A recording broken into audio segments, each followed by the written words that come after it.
Democracy Now!, democracynow.org, The War and Peace Report. I'm Amy Goodman. In an historic ruling, the former dictator of Chad, Hissène Habré, has been convicted of crimes against humanity and sentenced to life in prison. He was a close ally of the United States in the 80s. On Monday, Secretary of State John Kerry released a statement welcoming the court's ruling. The statement read in part, quote, "This ruling is a landmark in the global fight against impunity for atrocities, including war crimes and crimes against humanity. As a country committed to the respect for human rights and the pursuit of justice, this is also an opportunity for the United States to reflect on and learn from our own connection with past events in Chad," Kerry said. On Monday, the State Department's Todd Buchwald addressed reporters. I think it's an encouraging moment, and I think that this day wouldn't have been possible without the cooperation of Chad, of Senegal, which has hosted this. It's not an easy thing to do, and of the African Union, and that's an encouraging thing for sure. Meanwhile, U.S. Ambassador to the United Nations Samantha Powers issued a statement saying, quote, "I congratulate the people of Chad whose dogged, decades-long pursuit of justice made this day possible." We turn to Reed Brody, who's still with us. He's counsel and spokesperson for Human Rights Watch in Dakar, Senegal, was there in the courtroom yesterday when the judge declared the former dictator of Chad, Hissène Habré, guilty. Reed, talk about the U.S. role in Hissène Habré's rule in Chad. Yeah, thank you, Amy. I do want to say that, the Obama administration has been squarely behind this effort to bring Habré to justice. Samantha Power, who you mentioned, was recently in Chad with Jacqueline Mudena, with the victims. President Obama himself met with Macky Sall, the president of Senegal, praised the Senegalese effort. The statements by Kerry and Samantha Power are in line with a strong support from this administration.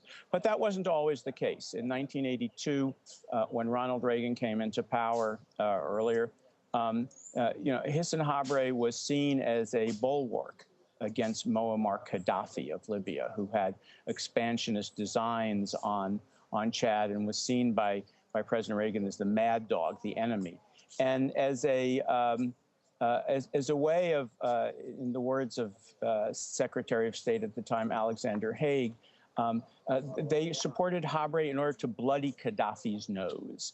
And the U.S., the first covert operation of the Reagan administration, before Jonas Savimbi in Angola, before the Contras in Nicaragua, was an effort to bring this warlord, Hissène Habré, to power, even though at the time he already had a record of brutality in Chad's civil war, a mass grave discovered behind his residence. He had kidnapped a French anthropologist, and his forces executed the negotiator who had come to seek her rescue.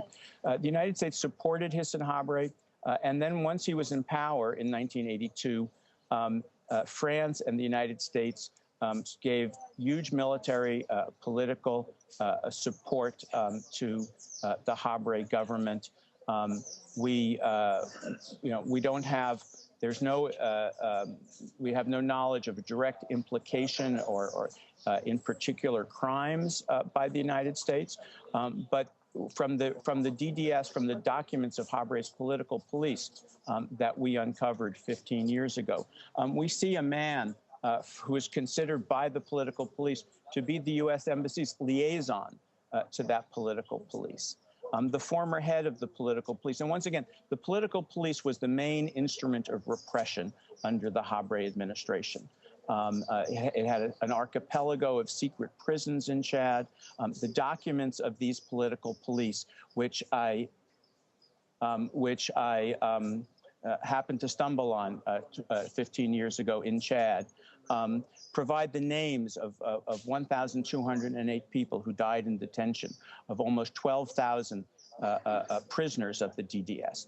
And the U.S., we know, trained some of those DDS officials, not in torture as far as we know, but they many of them came to the United States for counterinsurgency, in particular for bomb diffusion and for anti-terrorism.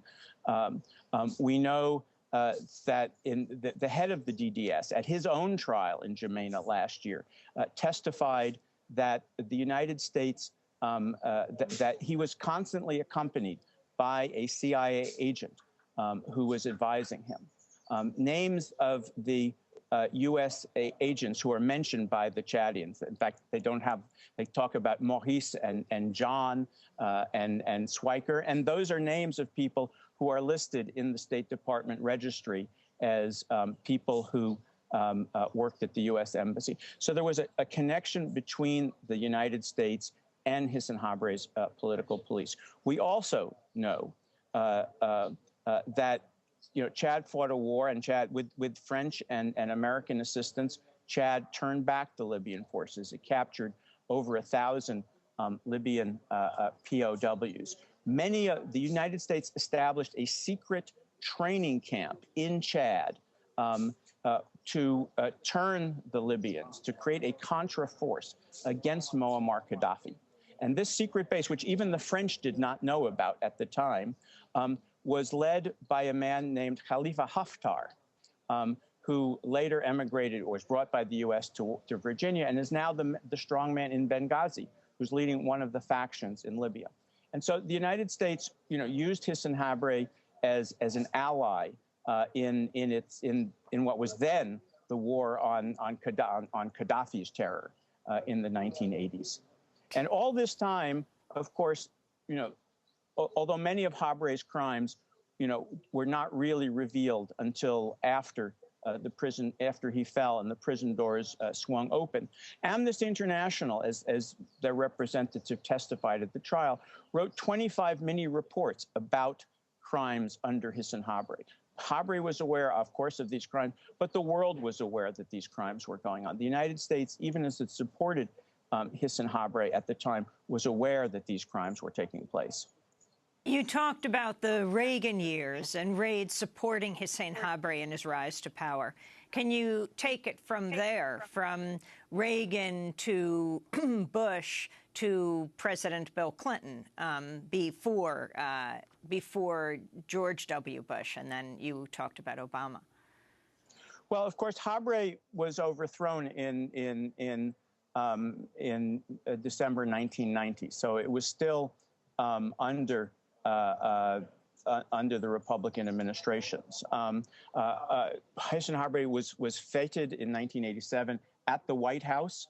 He got a state visit, or he got a visit to the White House with President Reagan.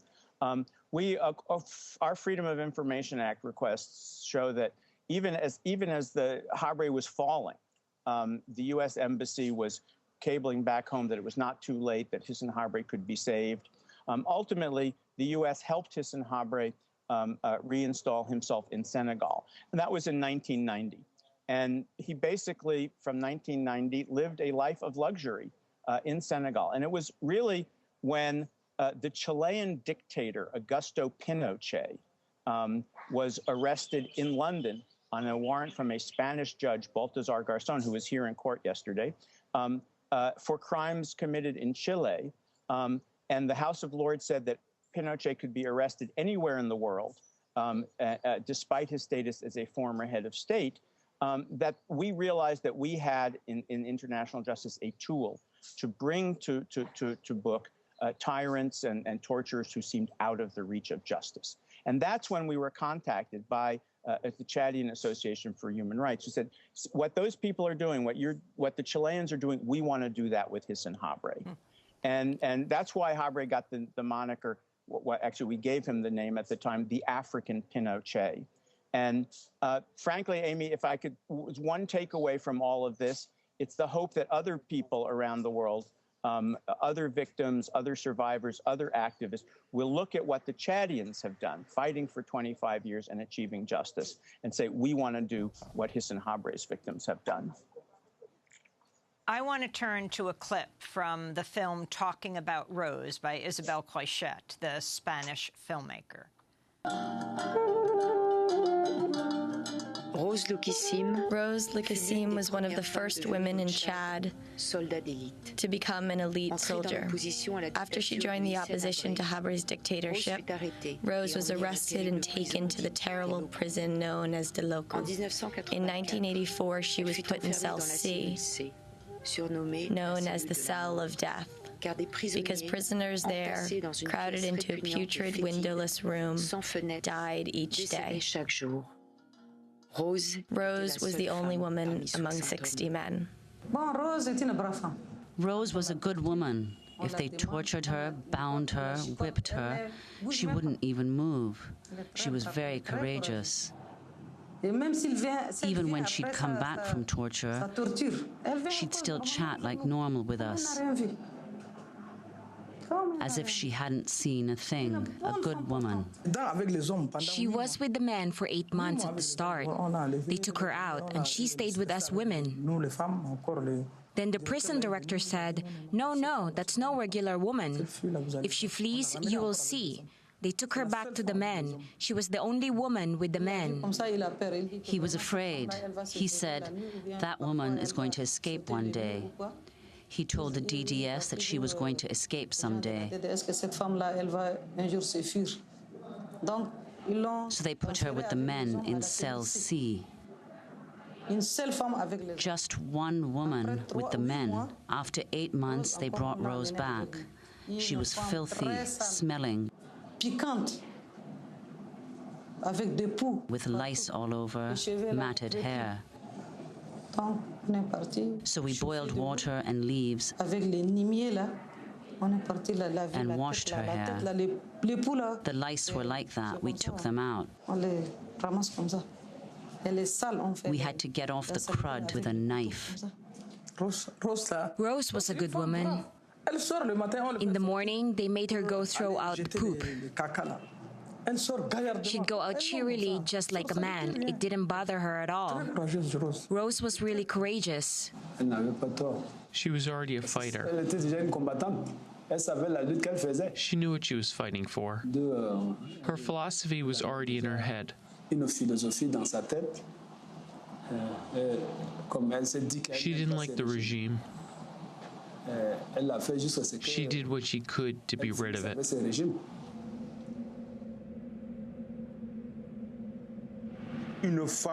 A woman who didn't wish anyone harm. She didn't want to see people suffer. Rose told us, stay strong until we can get out of this prison. Then we will change the direction of things in this country. A revolutionary, because she had ideas.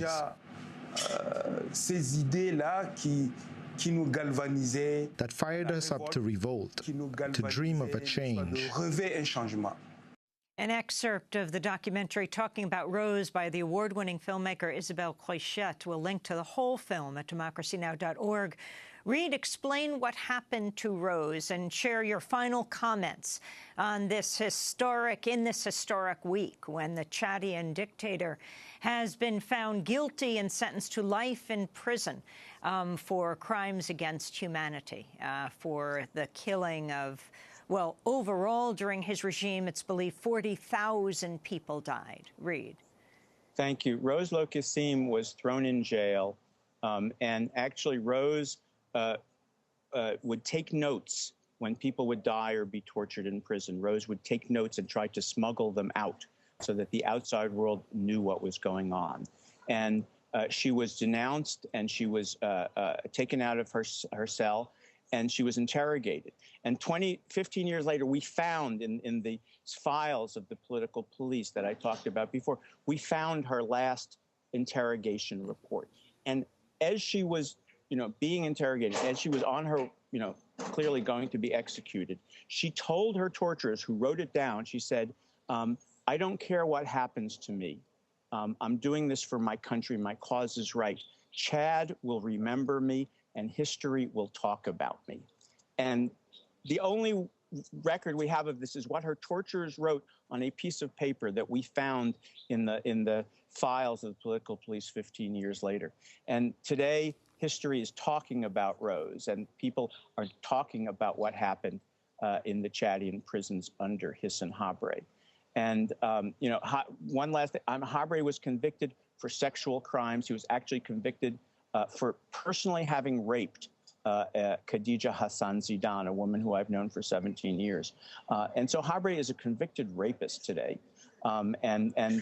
This is a message, that even rape, I mean, Habré, that Habré is not above the law, and that Khadija Hassan and none of these women, including two of the ones who you saw on camera there who were raped, are below the law. And one last thing, Amy, this one is for Michael Ratner. The pioneering human rights attorney who just died several weeks ago. We had Yuan Reed here in New York as his close friend, ally, colleague, who stood up to dictators and tried to bring them to justice around the world. Reed Brody, thanks so much for being with us, counsel and spokesperson for Human Rights Watch. Does Hissène Habré go right to jail? Well, he's been in jail for the last 3 years from the time he was indicted. And so he's going to go back. He's back in the jail that he's been in, which is probably the jail that he's going to be spending his sentence in. It's apparently a very comfortable, comfortable and proper and modern jail. Reed Brody, counsel and spokesperson for Human Rights Watch, worked with victims of Habré's regime since 1999. Those victims brought this president, this dictator, to justice, and they had their day in court, albeit many years later. As for Rose, she was executed 30 years ago this month, May 15th, 1986. This is Democracy Now!, democracynow.org, The War and Peace Report. 1 week